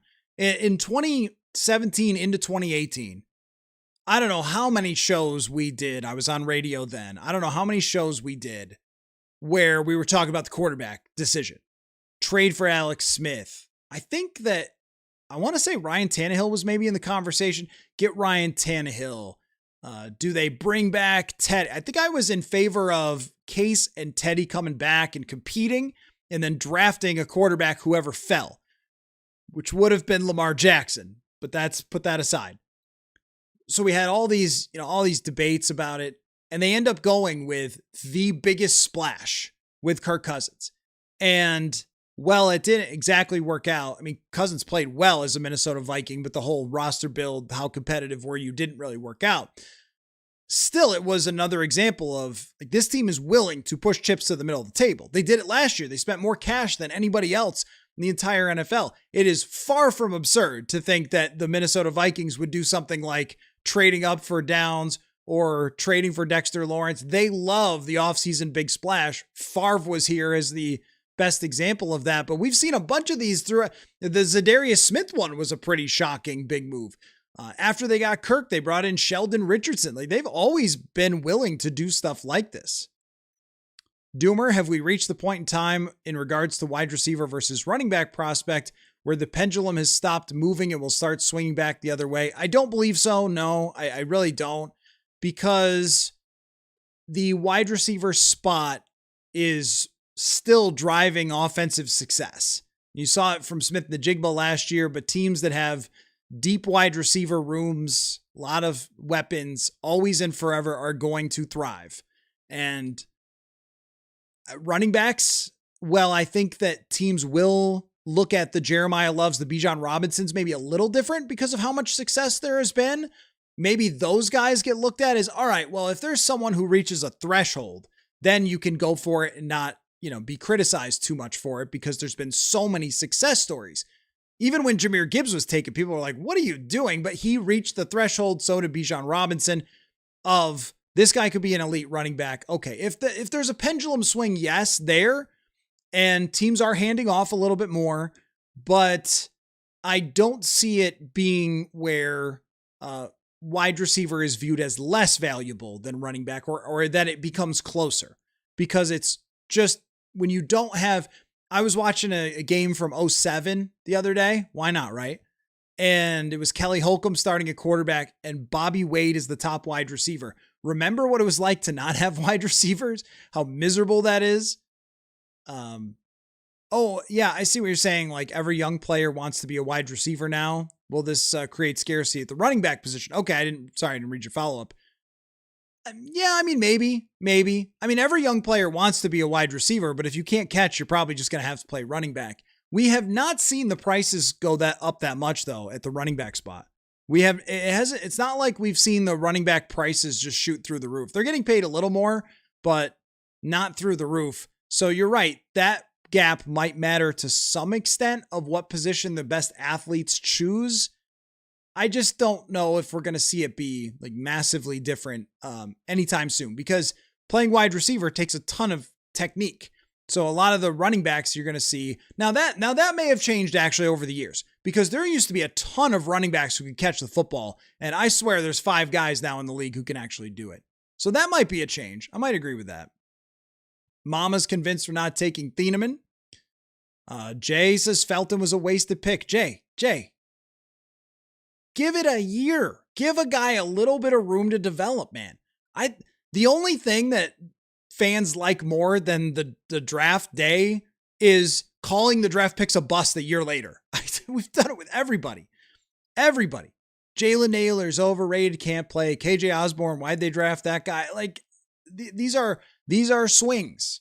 These are swings that have 20 to 40% chance of working out at best in the 3rd round. Give it some time. Let them see if they can develop. Skull Shadow Draft Buzz feels more like crickets this year. Anyone else feel that way? Oh yeah. It's because there's not a quarterback discussion and there's no controversial players. That's the thing. There's just not controversial players.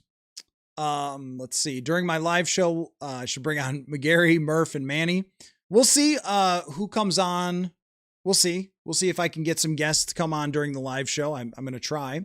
But before I wrap up, I want to mention that tomorrow, a few of you asked the other night for Manny to do a pre-draft, how good he thinks the Vikings are going to be. Maybe we'll make up a fake schedule, pick the schedule or something. So Manny has agreed to pop on. Also got a show with that franchise guy, Marcus Whitman, coming up, breaking down NFC North, and a lot more to go as well. So thanks everybody for watching / listening. I got to go run and do this radio spot, and we'll catch you all later. But thanks for a really fun conversation tonight. We'll do it again tomorrow. Manny Hill will be here. It'll be a lot of fun. So one day closer, everybody. One day closer to